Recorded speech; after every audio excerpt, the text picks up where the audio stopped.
안녕하십니까 구독자 여러분. 오늘 24년 7월 20일입니다. 전국 영업용 화물차 번호판 시세 좀 알아보겠습니다. 먼저 대표님 본 소개 좀 해주세요. 예, 안녕하세요. 전국구 영업용 칼산상사 이원복입니다. 대표님, 예. 화물차 번호판 시세는 등락이 없죠? 예, 화물차 번호판 시세는 지금 몇 달째 이 시세를 계속 유지하고 있어요. 네. 예. 대표님 궁금해서 그런데 화물차 번호판 시세 등락이 없어도 매매는 계속 이루어지잖아요. 매매는 계속 이루어지죠. 예. 그럼 매매사 입장에서는 뭐 크게 손해보는 건 없는 건가요? 이게 매매는 생계형이죠. 화물차는 생계형인데 경기가 아주 최악으로 갔을 때는 매매도 거의 없는데 적당히 안 좋으면은 매매는 활성화가 돼요. 네네. 샀다 팔았다는 율이 많죠. 네. 예. 그럼 최근 같은 때는 샀다 팔았다는 비율이 좀 많은 편인가요? 좀 적죠. 네. 샀다 팔았다는 율이 적으니까 그 금액대를 계속 유지하고 가는 거죠. 예. 전국 영업용 화물차 번호판 시세 좀 구체적으로 말씀해 주세요. 예. 개인 소형부터 말씀드릴게요. 개인 소형은 1.5톤 이하를 개인 소형이라고 하는데 2,980만 원에 거래되고 있습니다. 개인 중형은 1.5톤 초과 16톤 이하를 개인 중형이라 그러는데 전주와 동일하게 2,750만 원에 거래되고 있습니다. 저희가 이게 방송을 하면서 1.5톤 이하 초과를 말씀드리는 것은 그 개념을 좀 모르시더라고. 그래서 저희가 계속 그 문구를 집어내서 말씀드리는 거예요.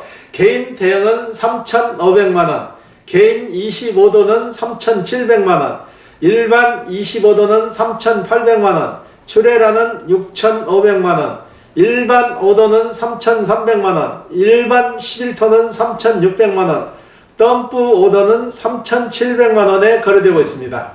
네, 대표님. 예. 화물차 전체가 몇 주째 지금 보합세잖아요. 예. 그럼 다음 주도 계속 이런 보합세를 유지한다는 건가요? 그렇죠. 다음 주도 큰 틀의 변함 없이 이 시세를 그대로 당분간은 지속될 것 같아요. 예. 주로 거래는 개인 소형에서 계속 이루어지고 있고요. 개인 소형이 90%, 네네. 그 다음에 중형이 10%도 안 되는 거죠. 예. 그럼 이번 주 거래건하고 저번 주 거래건 좀 비교 좀 해주십시오. 이번 주에도 4대에서 5대, 네. 그리고 개인 중형이 2대 정도 움직였고요. 이 시세는 이게 변동이 없이 판매 대수도 변동 없이 계속 흘러가고 있어요. 예. 이번 주 거래건 중에 기억에 남는 건이 있으면 얘기 좀 해주십시오. 예, 이분은 화물차를 한 10년 정도 용달차를 했거든요. 용달차를 하셨는데 허리 디스크가 심해가지고 수술을 하셨어. 수술을 하시고 좀 쉬었다가 다시 다른 차종으로 변경을 한다고 그래가지고 저희한테 매입해서 저희가 매입을 했는데 이분이 좀 쉬시니까 이제 쉬질 못하는 것 같아요. 일을 하시던 분이 또 일을 놓고 하다 보니까 허리 상태가 좀 괜찮은 것 같으니까 다시 일을 하신다고 해서 이번에 개인 택시로 다시 갈아타거든요. 개인 택시 계약을 하시고 이분 같은 경우는 화물 경력이 있어갖고 개인 택시로 바로 올라탈 수 있었거든요. 그리고 개인 택시를 지금 구입하셔가지고 인가 들어갔으니까 며칠 후면 인가가 떨어져요.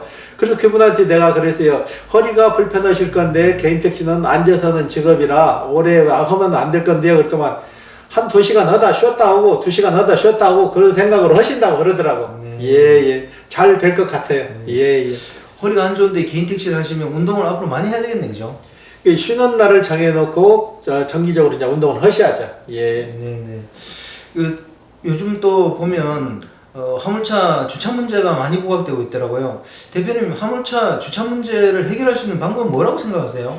화물차 주차 문제를 해결할 수 있는 방안은 정부의 의지력이 제일 크죠. 정부의 의지력이 제일 크고 그 다음에 지자체에서 하려고 하는 노력이 있어야 되는데 지금 그러잖아요. 대형차들은 차 세울 데가 없어서 도로 이면도로에 가서 이제 주차를 시켜요. 도로 이면도로에 주차를 시키면은 그 상태에서 끝나는 게 아니고 이분들이 문제가 되는 것은 구청에서 이면도로에 주차시키면은 구석구석 찾아다니면서 주박차 딱지를 붙인다는 거.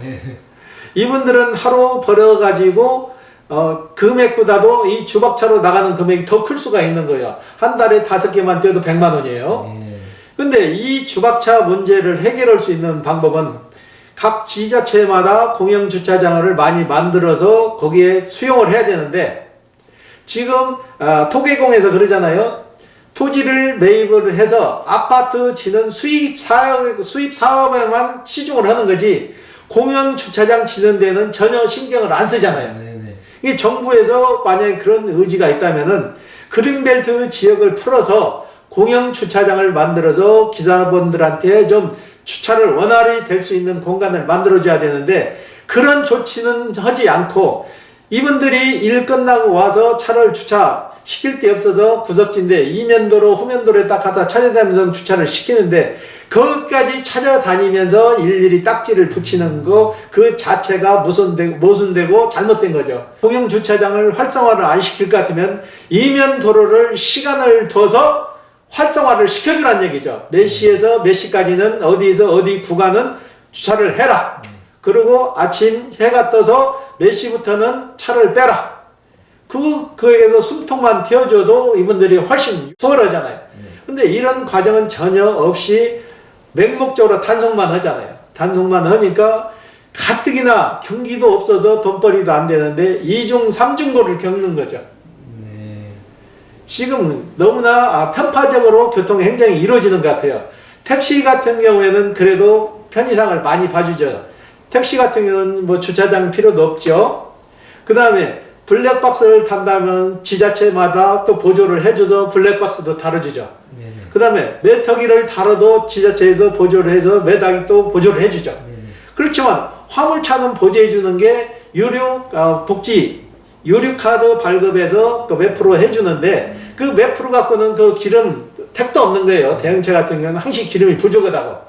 그러니까 기름도 무제한으로 주고 무제한으로 쓰는 만큼 혜택을 주란 얘기예요. 네네. 그리고 지금 DC 해는 요율을 50% 정도로 더 올려주란 얘기죠. 네네. 기사분들 운반비를 못 맞춰줄 것 같은 경우는 유류 때라도 대폭 지원을 해서 그걸 맞춰주란 얘기죠. 네네. 유류 때 50%만 해줘도 기사분들한테는 큰 도움이라고. 지금 다른 데다 돈 많이 쓰잖아요. 다른 데다 쓸 돈 조금만 더 기사분들 생각해서 배려를 해주란 얘기죠. 네.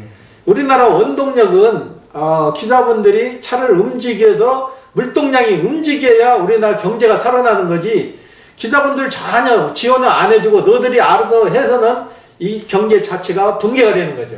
지금 우리나라 경제가 호전된다고 하지만은 반도체나 자동차에서만 움직이는 거지 일반 생필품이 움직이는 게 아니잖아요. 네네. 그러니까 중대형 차량이 더 힘들어진다는 얘기예요. 네네. 그게 대폭적으로 그런 걸 좀 해달라는 얘기죠.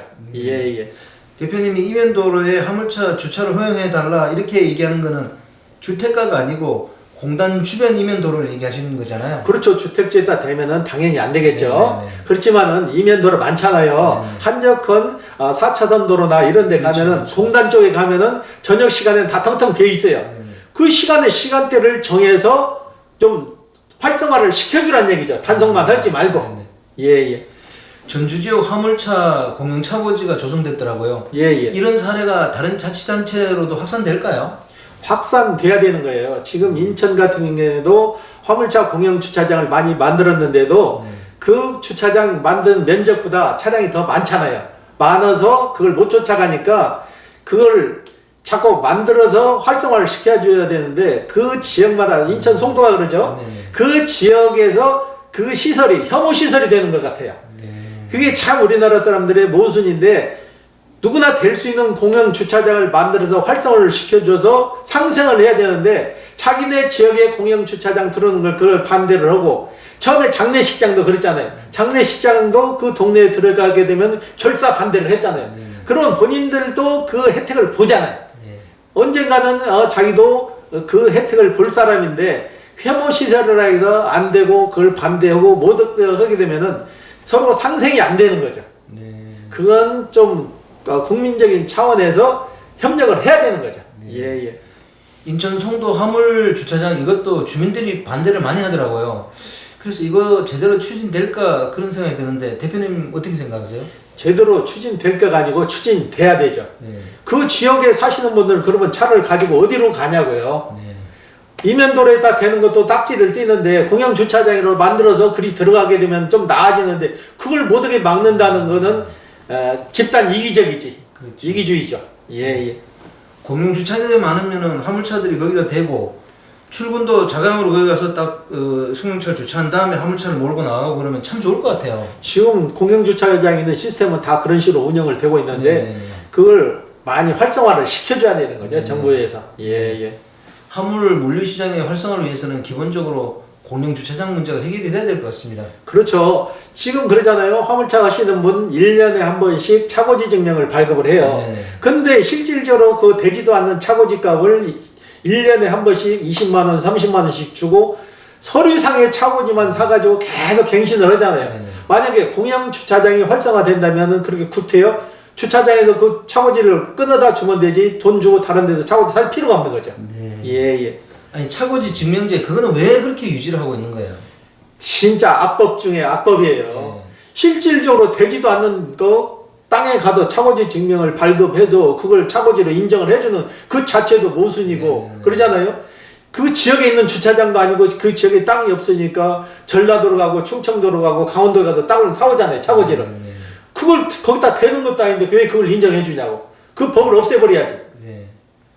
그 우리나라 법이 손벌될 법이 많은데 실무자들이 그 현장 실무가 없기 때문에 그러는 거예요. 네. 예. 그렇다면 대표님은 화물차 차고지 문제를 어떻게 해결해야 된다고 생각하시는 거예요? 화물차 차고지 제도는 당연히 없어져야 돼요. 네네. 없어져야 되고 이걸 개개인이 부르짖어서는 되지도 않는 거고 네네.